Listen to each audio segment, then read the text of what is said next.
In 1765, Thomas Jefferson stepped into a quiet bookstore in Williamsburg, Virginia.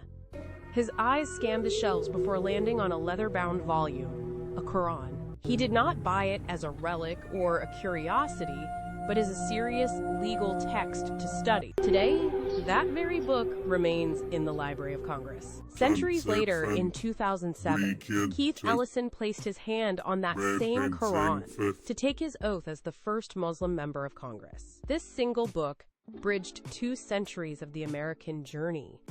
During the 1780s, the founders debated the very soul of the new nation. In 1786, Jefferson drafted the Virginia Statute for religious freedom.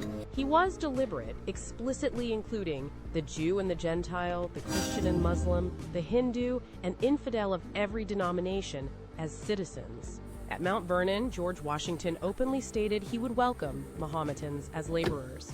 Meanwhile, Richard Henry Lee stood before Congress, declaring that true freedom must embrace the Muslim and the Hindu alongside the Christian. They were building a wide foundation. The tension peaked in 1788 during the North Carolina debates on the Constitution. Opponents raised a sharp warning.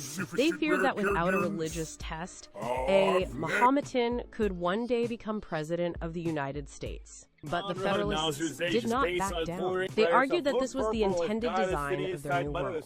They drafted Article 6 of the Constitution to explicitly forbid any religious test for federal office. They chose to leave the door open for everyone. It was a radical, conscious decision to separate faith from the right to lead.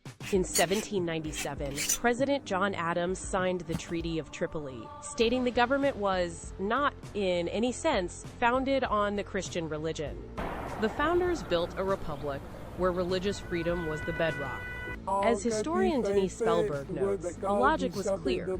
If the law protected the rights of a Muslim, it protected the rights of everyone. By rejecting a religious test, the framers chose a path of inclusion that continues to challenge us today.